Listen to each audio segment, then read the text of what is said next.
So I'm gonna get us a couple minutes before I get started. So how many more people come in? I know I'm getting started late. That's my bad. Promise you, I'm gonna clean that part up.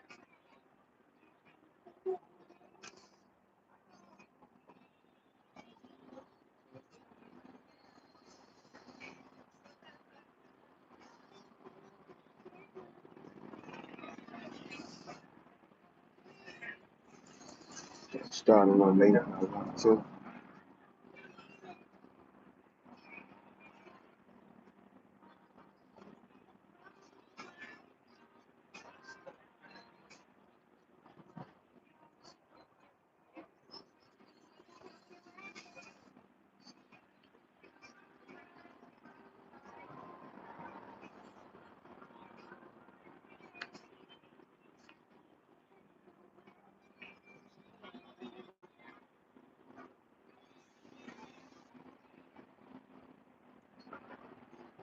Like the video on the way in for me.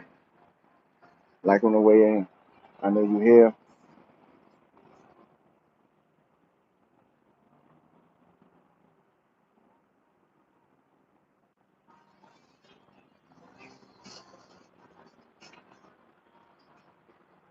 Give Facebook a couple more minutes, a couple more seconds to catch up.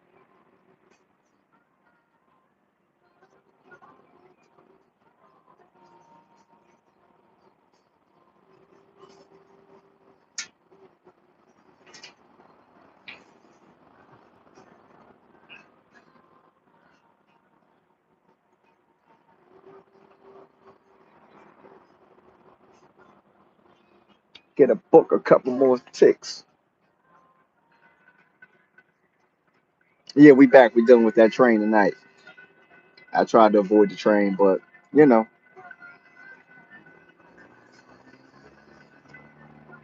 those other spots be too loud. It is what it is.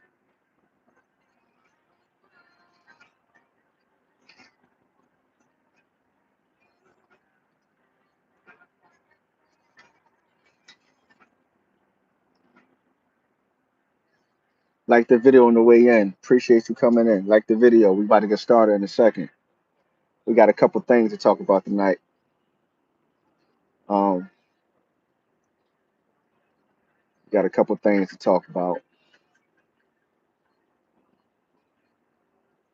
We're gonna get into this.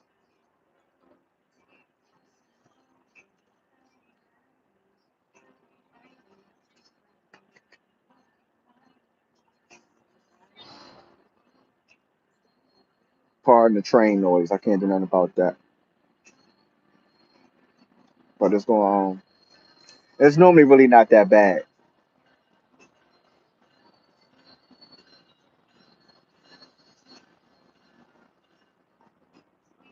But yeah, I can't really do nothing about that part of it.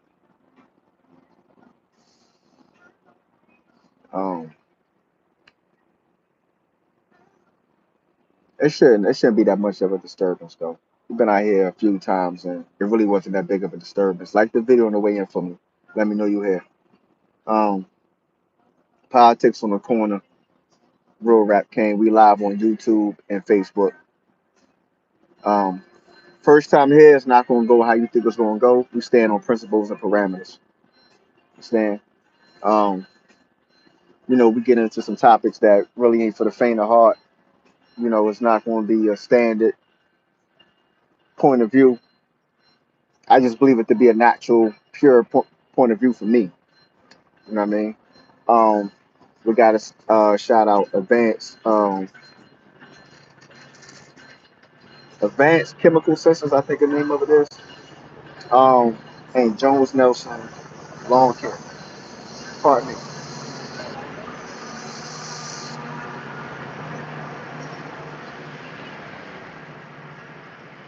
I don't got that stuff in front of me, but shout out Advanced Chemical Sensors.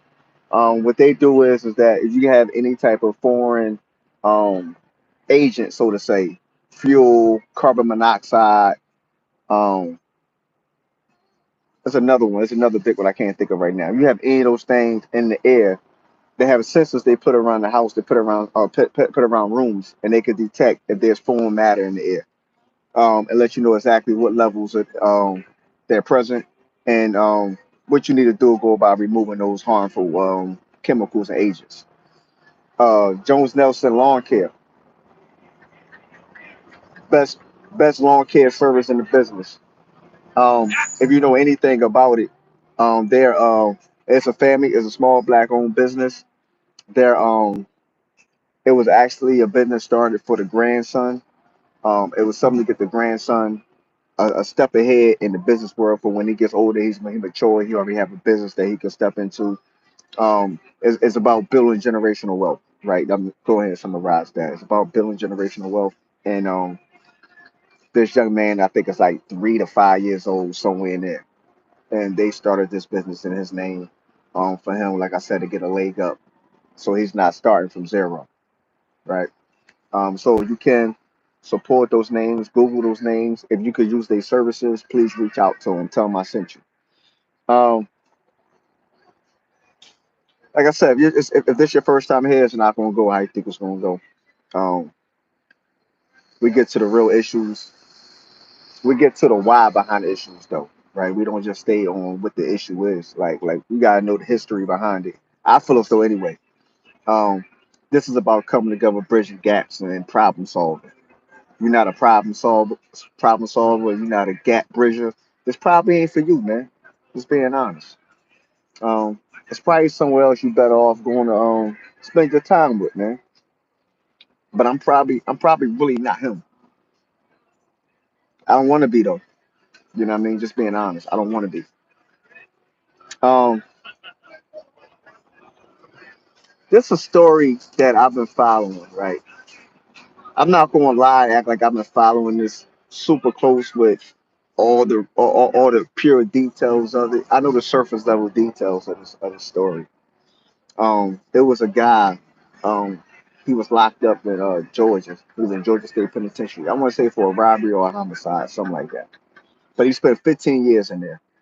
Come to find out, he was wrongfully convicted. He was wrongfully accused, right? Everybody just came in, like the video on your way in for me. He was wrongfully accused, right? So eventually after 15 years, he was vindicated. He was awarded his freedom. He was awarded a sum of like 1 point something million, right, for his pain and suffering and whatever the case may be. So almost like a week ago, over the weekend, probably like a week ago, he was pulled over by law enforcement. Pulled over somehow or another.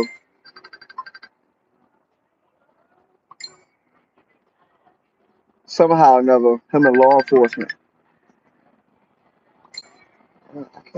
Somehow or another, him and law enforcement wind up getting into an altercation, right? They wind up getting into a scuffle, and behind that scuffle, like he tried to wind up grabbing the cop gun, like a whole bunch of stuff happened during that scuffle. He wound up being murdered by the police. Long story short, on that part, he wound up being murdered. Um,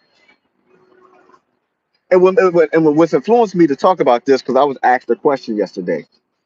I was asked, um, because the standard thing with police involvement, anytime you interact with the police, is just take your lumps, take the charge, go to jail, let it fight another day, right? Which is the standard viewpoint, typical, right? I find this case to be a little bit different. And this is the reason why I find this case to be a little bit different. Like the video on the way in, or like the video on the way in. The reason why I find this particular incident to be a little bit different is because, like I said, this guy was incarcerated for 15 years. This guy was wrongfully imprisoned at that. This guy was in a state penitentiary, man. He in there with killers. He in there with the worst of the worst. You know what I mean? Day by day, he living to survive on a whole nother level that the average person can't even fathom. So I say all to say is that he went through a different kind of reconditioning. He had to change. And the crazy part about it is he might not have been like that before he went in.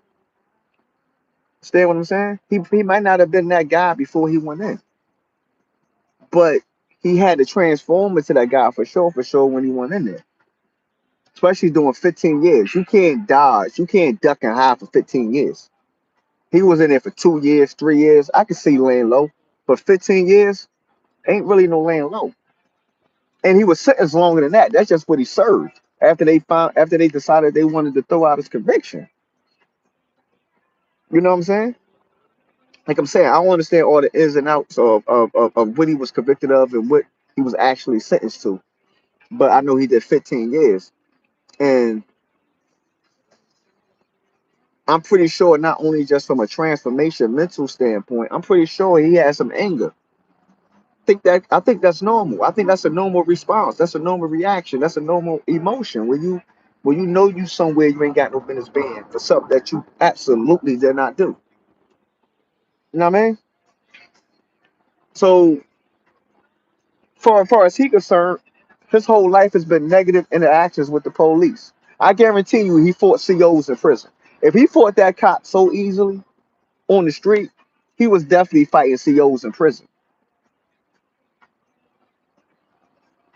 It's hard. He had a failure to adapt, man.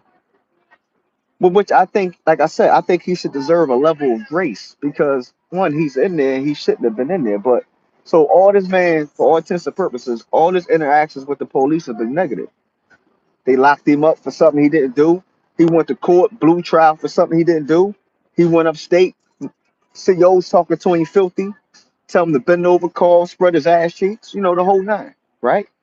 You think that won't do something to you mentally? And you in there with killers and lifers and this gang stuff going on in there. You just trying to figure out where you gonna fit in and how you gonna survive this bed that you ain't got no business serving. Understand what I'm saying?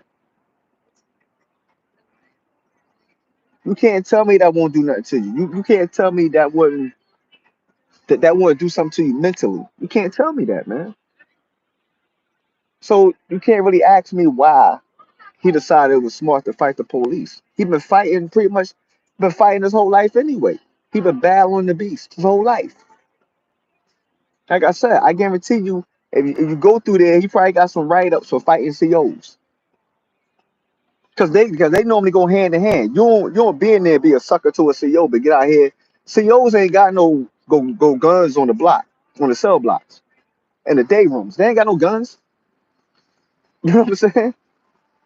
They got guns in the towers and maybe they SRT teams or whatever the case may be, right? Those specialized teams they had to extract people, extract inmates, and stop riots. Yeah, they maybe got hammers, but the regular CEOs walking them blocks, them tears, them day rooms, they don't got no guns. They got some tear gas, they got some OC spray, they got a baton, they got a walkie-talkie, man. You know what I'm saying? So it ain't no way you gonna tell me that he decided that he just wilded out and he came out here and decided he wanted to fight the police. No, he been fighting. He been having his way. So for him, a cop is a cop. And like I said again, how could you blame him? How could you really honestly look at him and blame him, man? I said this last night. I said one of our ills as a society, one of societal's main ills is that we judge things, and I'm gonna say we judge things that we can't even begin to understand. We judge things that we can't fathom because we're speaking about things from a safe place, a place of comfort, and we never went through those ordeals. We never went through that adversity. So it's quick to say, "Oh, what shouldn't be done or what should be done." How would you know? You never been there. How would you know? It's easy to sit on the sideline and have everything figured out. Go in the fire and try to figure it out on the fly because you don't get a lot of time to make decisions. It's snapshot decisions, right? So you don't get that luxury to sit back and play Monday morning quarterback and rewind the play and fast forward the play or freeze frame, and you don't get those luxuries. No, you got to make snap decisions in the midst of it, in the midst of the chaos. And I ain't justifying no way, shape, or form his actions towards the police. Let's not get these things misconstrued. I'm just clearly answering the question that I was asked. How could he do that? What was he thinking about? He wasn't thinking. He was going off of muscle memory. He was going off of what he was trained to do.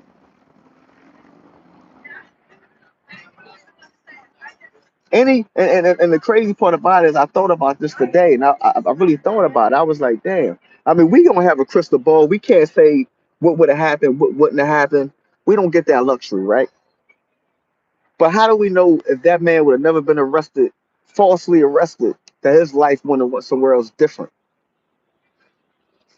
How you know he wasn't meant to be a billionaire? So somebody that could have changed the direction and trajectory of his family, or somebody that was meant to create something beautiful for the world to enjoy or benefit off of. How we know that like that wasn't in his cards? But that criminal justice system is so broken. You got a bunch of people in there falsely accused or falsely arrested and falsely incarcerated today. You got way more than you should have. You understand what I'm saying? You got way more than you should have. And they keep talking about prison reform. Prison reform. To me, it's like at this point, it's lip service, man. At this point, yeah, they don't um some jurisdictions want to no bail policy. You just get a ticket, you get a summons, you appear in court for non-violent offenses, right? All right. Because we know black and brown people are the victims of the bail system. I mean, you know what I'm saying? Because the failure to the ability to acquire bail. And we talking nominal. We talking 500, 300. We ain't talking 50 grand, 100 grand. We talking you got people that have been in jail 9 months on $100 bail. You know what I'm saying? And that's why they say the rich don't go to jail because they just write a check. They just cut the check to get bailed out, go hire the best lawyers money could buy, spank it or get a bust down to something that ain't nothing. You know what I'm saying? The whole criminal justice system really was designed to incarcerate the poor when you really think about it. That's like one of the illest premises of the criminal justice system. That's what they really not going to tell you. The law, all law is not created equal because everybody not held accountable to the same standard. So therefore, all laws can't be created equal. You can't say um, justice is colorblind. You can't say justice is colorblind or justice doesn't matter how much money you have. Nobody is above the law. You can't say that because, like I said, you got cats that they doing crazy stuff out here, man. But they cutting that bail money before they even hit the. They got their lawyer. Their lawyer meeting them down there, ready to bond out. They risk never went in cuffs though. You know what I'm saying? They going down there to get bail bonded out ASAP. Lawyers already there. They got lawyers on retainer. You did lawyers on retainer already. Their court hearing is a joke. You know what I mean? If it's a real court hearing, but pretty much it's going to be a joke. They already worked out with the DA. He already done talked to the judge. Him and the judge already golf together or something like that. Or they go out and do they underground stuff together, whatever that may be. You know what I'm saying? Or they make sure whatever judge get assigned the case. Like, come on, man, that's a whole play. That's why the rich don't really go to jail, man. Only they only go to jail when they reach those levels where they can't duck it, they can't hide it, they can't sweep it under the rug. But for the most part, man, they don't go to jail, man. They don't even get probation. They're not going to piss in the cup once a month. None of them things are happening, man. The criminal justice system was designed to incarcerate the poor, man. It's being honest, and y'all have to look at it for what it is. That's why prison reform and bail reform and police reform, all them things don't really mean nothing because it's not going to happen because it's a cash cow. There's too much money flowing through those hallways. Too much money. I see, as like once a month when I read the paper, I read about somebody coming home from being falsely arrested, falsely convicted, after they don't serve 5, 10, 15, 20 years. Some cases, one guy served 30 years before he was granted his freedom. This other guy recently, somewhere in Florida, I was reading about it. This guy, he was convicted of murder. He was convicted of murder. They appealed it. The appellate court, after all these years, like 20 something years, decided that it was a piece of evidence that the prosecution withheld, right? Purposely withheld because it would help this guy defense, which we know is illegal, right? So initially, they vacated the conviction on a technicality.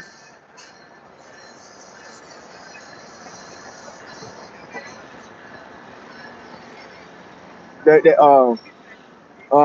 he was thrown out on a technicality,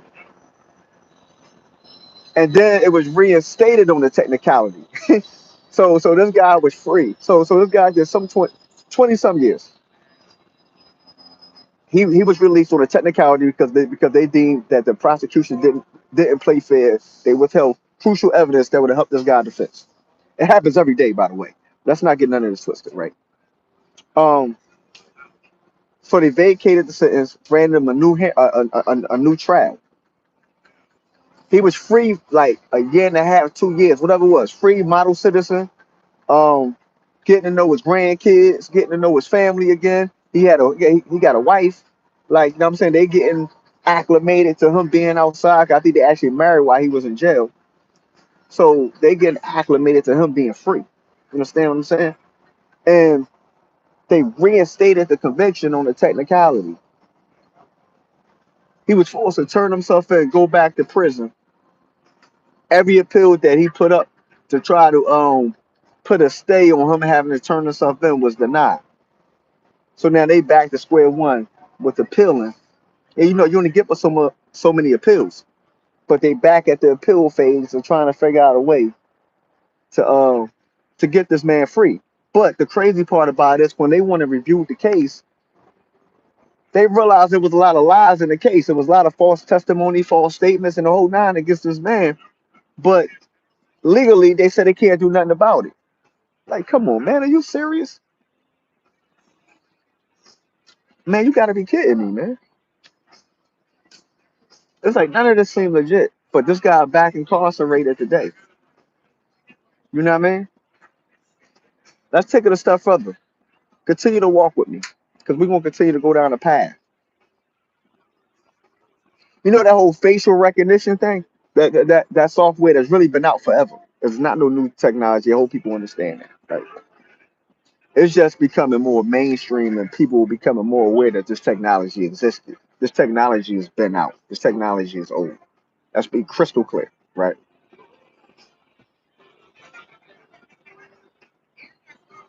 You got It's like 4 states where you got citizens suing these states because the facial recognition software picked them up and alerted to the police that they had outstanding warrants.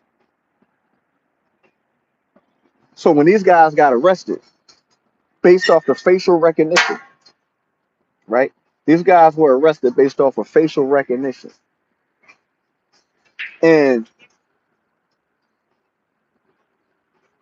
when they get down to the precinct or the district or whatever y'all call it, wherever y'all at, the holding facility, whatever the case may be, and processing, central booking, whatever y'all call it, right? They get down there. These guys are adamant, black and brown though, right? I'm gonna tell you why. They're adamant that they're not the person that they're being accused of being, right? They produce proper ID, the whole nine, right? Some of these guys were incarcerated for days, weeks, what have you, right?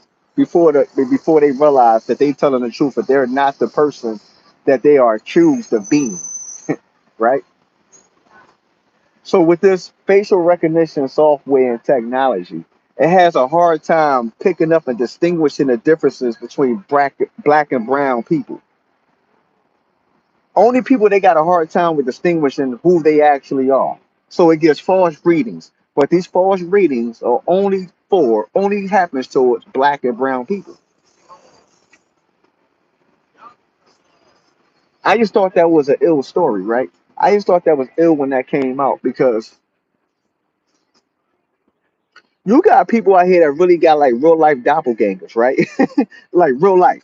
You got people that look so much like somebody, it's hard Sometimes I mean I don't see cases where somebody mama didn't really know them apart. Like they knew them, but it was like, damn, if I didn't do a double take, if I didn't really know my child, I thought you was my child. Like, you know what I'm saying? Like I don't see cases like that. So imagine, right? Imagine somebody that favors somebody so heavy, they get picked up on the AI tip, right? They get incarcerated. They got the proper ID, they got the proper credentials, the whole nine.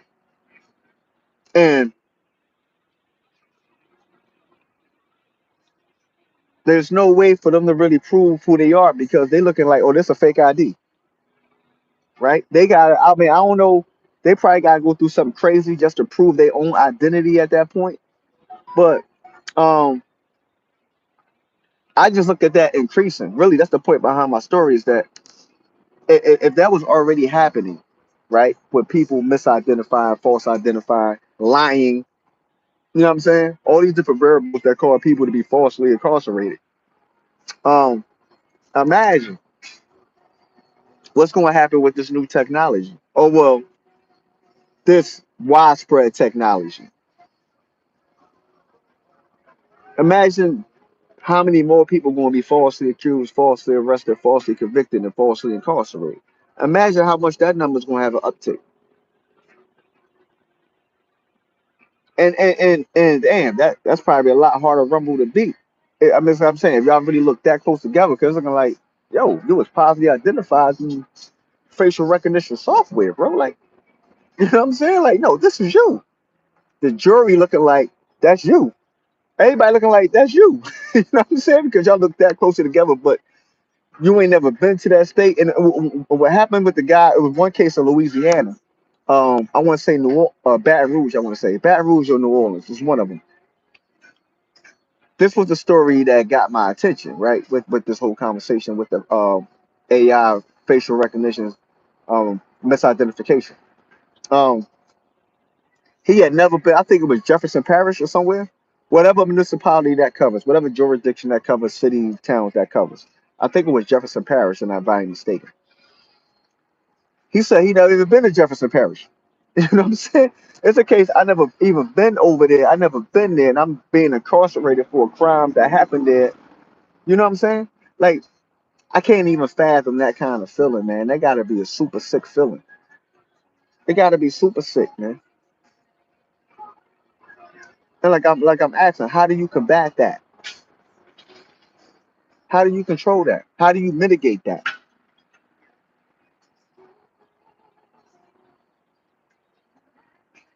To me, it's damn near impossible. To me, could you continue to fight these uphill battles and uphill wars, trying to figure out how to just to break even, not even how to get ahead, just how to break even. Um, I just thought that was an ill story. Um, yeah, I just thought that was an ill story. It's something I think is worth paying attention to. It's something worth checking out. It's something worth monitoring. Um, it's something that should definitely be abreast of. Facebook, do me a favor, like the video on the way in. Um, YouTube, like the video on the way in. Do me a favor, like the video on the way in. But it's like you got to be abreast of what's going on out here, man. You got to stay a step ahead, or at least just stay in tune, so you know what you're facing and how to combat it and how to cover yourself and how to protect yourself, so you don't get surprised. Getting surprised is a bad thing in some cases. You dig? Um, what's the next story I want to talk about? There's so much stuff that happens, man. It's a sad story I want to touch on. It's a sad story. It's a sad story out of Sanford, Florida that happened. It happened last week, I believe. Uh, this young mother, she drove to a bridge and jumped off the bridge. Right. Um, Police come, they block the bridge off, and then they get the idea like, let's go to the house to see if she had kids or check on the kids, whatever the case may be. She had twins, a boy and a girl. When they got to the crib, the babies were in the bed. Looked like they were asleep, but they were actually dead. right? The home she was residing in was gifted to her by Habitat for Humanity, right? So it was a small little community right there.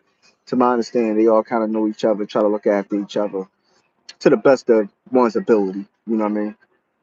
Um, and they said she was like really having a hard time, like she fell on hard times, and that was her in her mind the best solution to fix her situation.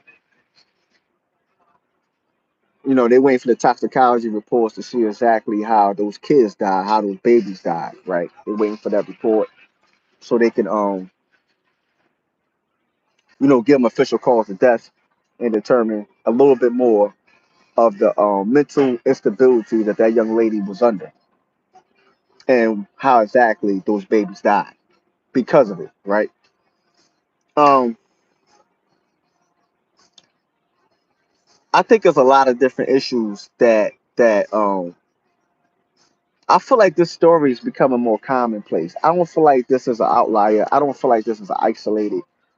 Um, I really feel like it's a result of not only you feeling hopeless, not only you feeling like you don't have a way out or you can't see your way through, but also if you look at today's climate, what was affordable 2 or 3 years ago ain't really affordable today.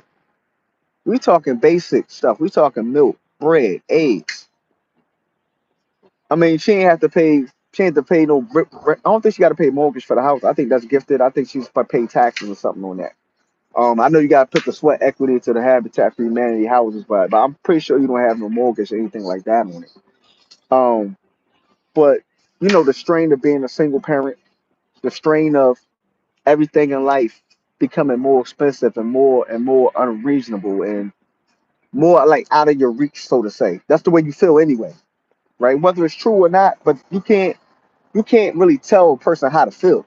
You know what I'm saying? Like you don't know their story, don't know their life, you don't know what they face on a second by second basis. We ain't gonna go day to day. You really don't know what they facing on a second by second basis. Um, but I just feel like, especially, I mean, as a parent, right? Um, in order for you to feel like you had that dire straight, you was under that much pressure, that much difficulty, that much depression, that much, you know what I mean? Adversity, whatever word you want to throw in there and use right now, that the only way you can see out is by killing the babies and jumping off a bridge.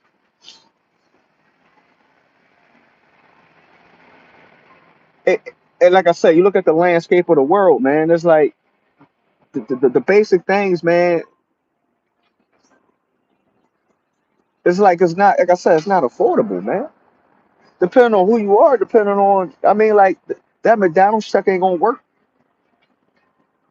That McDonald's and Wendy's check ain't gonna work. You could be working at McDonald's and Wendy's. That check ain't really gonna work. Not unless you up in management or something like that. But that 14, 15, $16 an hour is not gonna work right now, man. It's just not. Gas is up and down. Everything is up and down. They keep talking about um prices of things are coming down. Where? Where? Where? Cause I can't see it, can't nobody else see it. Can't nobody else see that, man. So you got people out here barely holding on. Barely holding on. They don't got help. They don't got nobody they can call and get $20 from to go get cans of beans, hot dogs. You know what I'm saying? To last for a couple of days, hopefully. Everybody don't have that option, man, or feel like they had that option.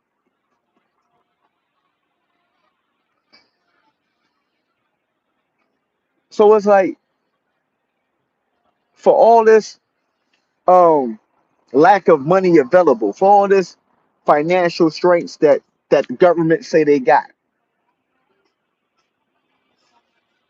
and say they can't do nothing about it, right? They can't do nothing about it. Cost of living going haywire. They say they can't do nothing about it. It's the highest it's been in like 30, 40 years or something. Can't do nothing about it. But yet you got 100 billion to send over to send across the water. You got 100 billion. What we talk. Matter of fact, 109, 108, 109 to be exact. But you already don't sent 40, 50, 40 billion to Ukraine already. Maybe I got a problem with mathematics. So on this run, you want to send them 60. You already don't send them 40. That's 100 bill to one country. Meanwhile, you got suicide rates have hit an all-time high. From from regular people to veterans committing suicide to lack of quality foods. Like you got real places out here that's really legit food deserts. You got too many communities out here that are legit food deserts, and look at where them communities are. Look at where them communities are. I got asked another question. This is ill. I got asked another question, right? I don't know. For some reason, people want to ask me questions. I don't know. I don't know why.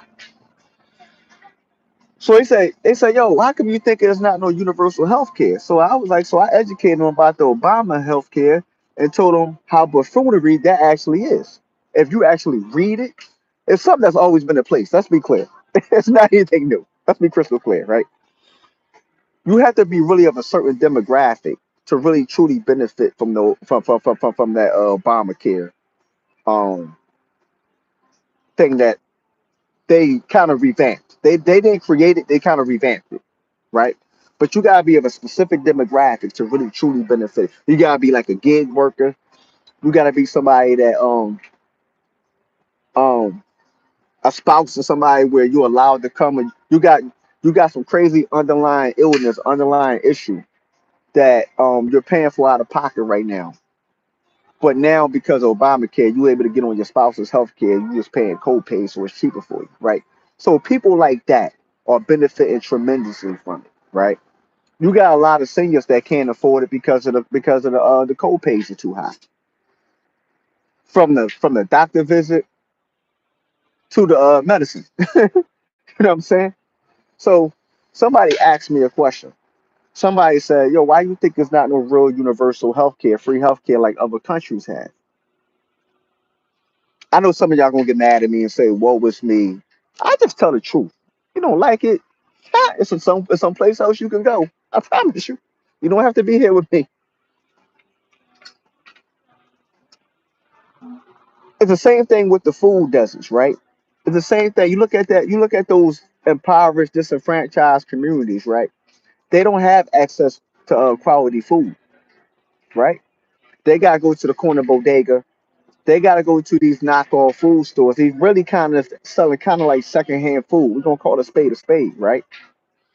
Um, it's fruit. It's not the best quality fruit. It's vegetables. It's not the best quality vegetable. You know what I'm saying? You got to catch a bus or you got to go across somewhere to get that kind of food. They done that purposely though, right? But they got a bunch of bars now. Bunch of bars. Bunch of bars, fast foods, and bodegas. They got a ton of those, right? But they don't have access to quality groceries, right? It's the same. Why? Because long as you keep eating bad, you ain't gonna live that long. And I'm a firm believer. You're a byproduct of what you eat. Meaning your mentality, like all that has something to do with what you're intaking into your body, right? So you're already living in an aggressive, violent environment. Then you eating bad food, bad diet to go with that. That's further messing with your brain. All that goes hand in hand. You got to understand how these things work, man. You got to understand how these things work. That's why it's that saying you got to eat to live. Because what you're intaking to digest your body actually influences your brain. Like you got to understand this concept, right? So it's the same thing with the education system. Why is not quality education in those places? Because they don't want to change the status quo. I don't want to educate y'all to come up to realize that you could be me, or you could live next door to me and you mess around and date my daughter. I don't want that. I don't mind you making $25 an hour on a high end, $30 because that's not going to move the needle. That's not going to make you my neighbor. Even you making 100,000 isn't going to make you my neighbor. That's what the CEOs think. You know what I'm saying? So I'm not going to give you enough to move next to me, but I don't mind giving you a little piece because I'm only going to give a little piece to a couple. Majority janitors. I'm not giving y'all no money for real. Y'all not changing your zip code. You're not improving your circumstances. You're doing enough to make it, but you can't withstand any major event, unexpected event. You understand? But it's the same thing with the healthcare. Think about it. If I don't want to feed, if I don't want to give you quality access to quality food and education, because I want you to live for so long, and I don't want you to be smart, right? I want to keep you at a certain level from an intellectual standpoint. In my mind, this is the way I'm strategizing this, right? Why would I want to give you access to quality healthcare to ensure to assist you with your longevity, to assist you with being healthy, so you can focus on the A, B, C's, and D's of how to build generational wealth? No, as long as you got these ailments and your leg hurt too bad to walk to the library, or your leg hurt too bad to walk to the bus, to go to that meeting or that seminar that could potentially change your life, or to go to that meeting to meet that guy across town that could potentially put you on the road to save your life. Why would I help you? I'm not. It's not designed to help you. It's designed to keep you right where you at, and right where I need you to be. You understand what I'm saying? That's exactly what I need from you. I don't need you being on par with me. I don't need you um being anything close to me. I need to keep you at arm's length, more than arm's length, but I need to keep you at arm's length, right? But I also um I need to ensure you stay there by putting certain things in motion, certain things in a place where it would aid and assist in you staying there, maintaining that status quo. And that's the unfortunate ill and reality of life, right? I really just want to lock you up and send you to jail because honestly, that's why I feel like I'm gonna make the most money off you. We're gonna keep it fair. We're gonna keep it fair. I don't go into third grade classrooms and forecast prison beds for nothing, right? I don't do that for nothing. No, I do that because mathematically and scientifically it's proven correct that the system I currently got in place is going to yield this number of y'all going to occupy this number of beds for me to keep my money going.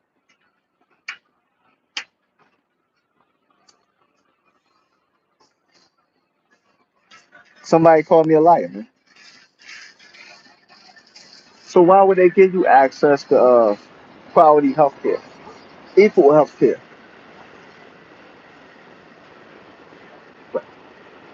Pardon me, let the train go past. Why would I give you access to quality health care? Why? Why? Why would I give you access to quality education? Why? Why would I have true prison reform? Why? I'm losing money all the way around the board. Everything right now that all these reforms and all these ratifications and all these things are financial losses to the powers that be. You understand that? The more quality people that come from there that are educated, that means the less people that are going to turn to crime, less people that's going to be influenced by crime, less people that's even going to think about crime, right? No, I'm getting education. I can see this education actually playing out to something because things are starting to make sense. What didn't make sense yesterday is making sense today. Main man just graduated. Now he over there. I can see the roadmap now. I couldn't see the roadmap before. And he was healthy. He had all his teeth, had all his hair, skin shining. He ain't had no limp when he walked. You know what I'm saying? All his vitals, his cholesterol is straight, his sugar levels are straight. You know what I'm saying? All this is straight. He got dental care, he got health care, he's straight. He out here shining, looking good, looking like a strong black man. You know what I'm saying? I seen it. My own eyes, I seen it. I could follow that. Matter of fact, his man did it with him. And damn, old head over there just did it too. Like now I can actually see a stream. I can see a steady stream of people that's going on that wave that's being successful doing things the right way. It's no longer the opposite way where I don't see the success, so I gotta take what I see as success and chase that. That's no longer the case. You know what I mean? Now I can see it through a different lens. They don't want that. Why? That's a loss of money. That means that's a hospital, that's a jail bed that's not going to get filled up. That's a hospital bed from getting shot that's not going to get filled up. That's a bag of IV. That's a surgery. That's some gauze. They don't get to charge the insurance companies. Like think about it. Think about how many people eat off of crime, man. Look how many people eat off crime. From your local police department to the crime scene cleaners to the coroners to the courthouse to the bellers, the COs, the clerks, the stenographers. Look how many people this feeds, man. The ambulance, the EMTs, the people who make the ambulances, people who make the police cars, right? I'm laughing because it's real. Look how many people this feeds, man. You get to the hospital, you got the person that check you in, right? You got the CNAs, you got the LPNs, you got the RNs, you got the doctors. You know what I'm saying? You got the janitors. Look how many people work in the hospital. Look at all these different people that work in the hospitals, man. Take away illness and violence, and watch how empty them hospitals become. They can't afford it.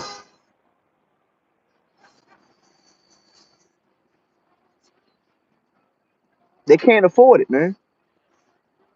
It's a system that bleeds into so many other things and it feeds so much. A single event. Let's say one person gets shot. I just took you through how many people going to get paid off of that one person getting shot. Or he gotta get shot. He could just get bloodied up to where he needs stitches or something. Her or him, whatever the case may be.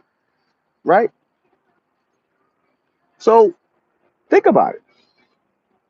Off of one incident, ambulance, EMTs, police got to come out. They got to probably investigate. They got to do what they do, right? If it's bad enough, the news camera come out, right? It's bad enough, they're going to be live on air in the studio. They're going to have a reporter on the scene.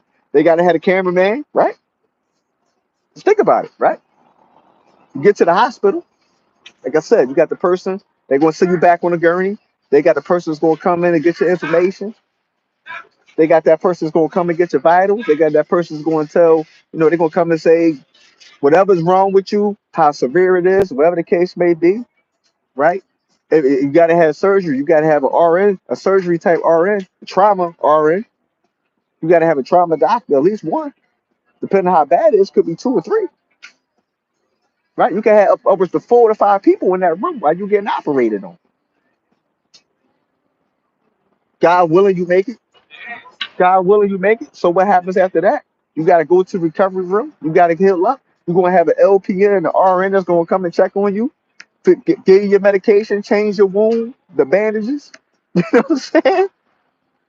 What if you need physical therapy? Now you gotta go get physical therapy. Look how this train. I'm just trying to give y'all an example on how this train just keeps going. On how many? There's one incident.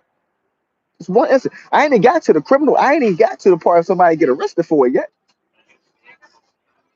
I ain't even addressed that part of somebody get arrested for it. I just talking about somebody getting the assistance that they need from a medical standpoint. That's the only part that I touched on thus far. That's the only part I touched on thus far. I ain't touched on. So now, okay, listen, we got time. We got a couple more minutes. Let's go ahead and explore that side. So the person that gets arrested for that crime, right? Police had to investigate, but police had to come out through the initial, right? They called the detectives in. Detectives, oh, it's 2 o'clock in the morning. Oh, that's overtime. I just worked the whole shift. Oh, I gotta come back outside. Oh, that's overtime, right? This shit is ill, right? So they investigate. Damn. So they took the charges to the DA's office, right? Got assistant DA. You first probably got a paralegal, somebody that's going to touch it before it gets to the assistant DA. Assistant DA going to review it. They're going to have a powwow about it. They're going to say this is enough to bring charges. They're going to issue a warrant. They're going to take it to a judge. The judge going to issue the warrant. The sheriffs or the marshals, depending on how the gravity of it is, if you ran or whatever.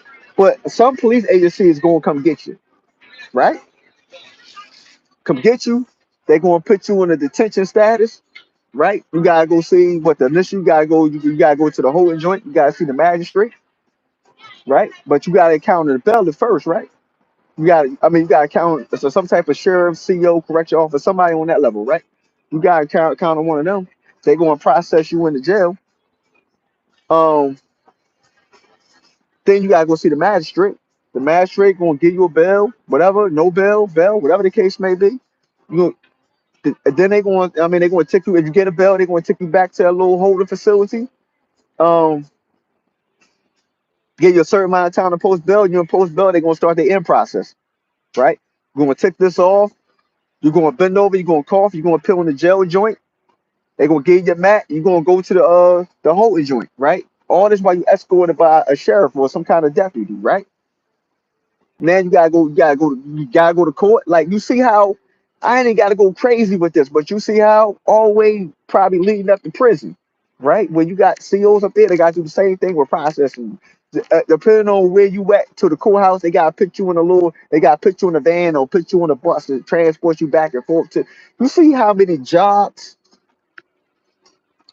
Just think about this breakdown I just gave y'all. You see how many different people and jobs involves this one case. This one case. Not to mention if somebody's seen it, then they traumatized, or the victim might be traumatized. So now you go through a victim advocacy, or you go through a victim trauma class or something, counseling. You know what I'm saying? Like, there's so many different layers to this, and so many different aspects of a single event. So once again, riddle me this. Based off of everything I just said, why would they be keen? Why would they want to offer anything remotely to equality when it comes to healthcare, education, um, what's the other one? Healthcare, education, justice system, educate. Yeah, why? Why would they want to offer anything close to being equal? Where I just clearly articulated the money train that they have in play that has been very, very profitable. I mean, profitable ain't even a word at this point. We're talking generational wealth at this point, especially when they privatize the prisons. That's when it really went haywire. And a lot of your favorite athletes and favorite actors and all that invested into the prison industrial complex. They not going to tell y'all that. They not going to tell y'all that. But they had a an investment advisor who told them this was a smart and wise investment. You're going to get return. You're never going to see returns like this. That's probably what they told him. Which, hey, listen, from a pure investment standpoint, it's true. From an integrity, moral standpoint, you can look at that a little differently. But we just looking at pure economics. They right about that. They told the truth about that. But as a black actor, athlete, whoever, of somebody that was invited, because you had to be invited initially to invest into those ventures. That wasn't that they didn't open that up for everybody. You gotta understand that that wasn't open for everybody.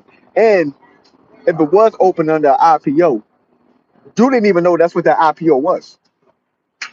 That wasn't widely broadcasted as, oh, this IPO is this group that has 100 prisons, that has 20 prisons. It wasn't public like that.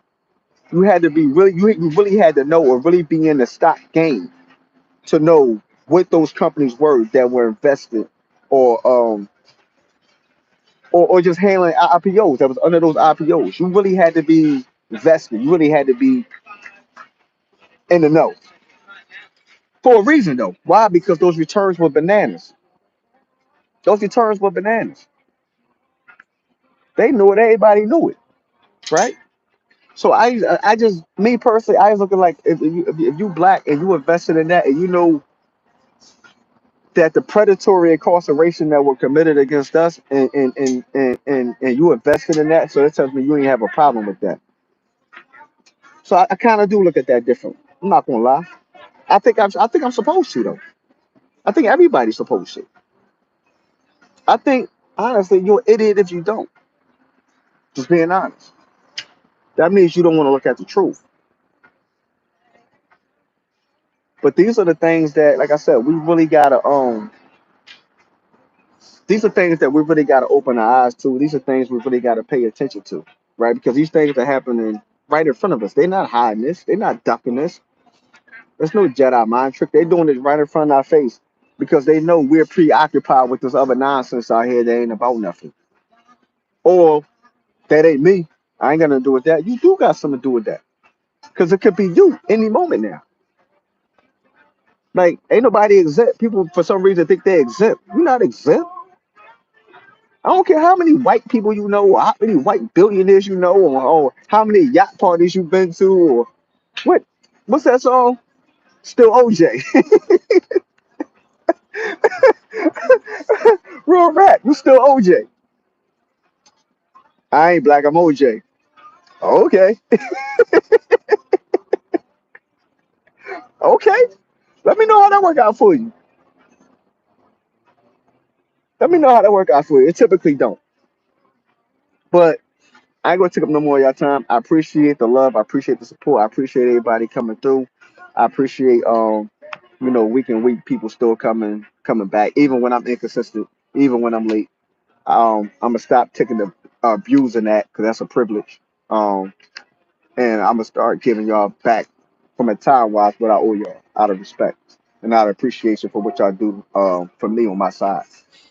But Politics on the Corner, Real Rap King. I see y'all next week. Y'all already know principles and commandments what we stand on. We ain't doing nothing else.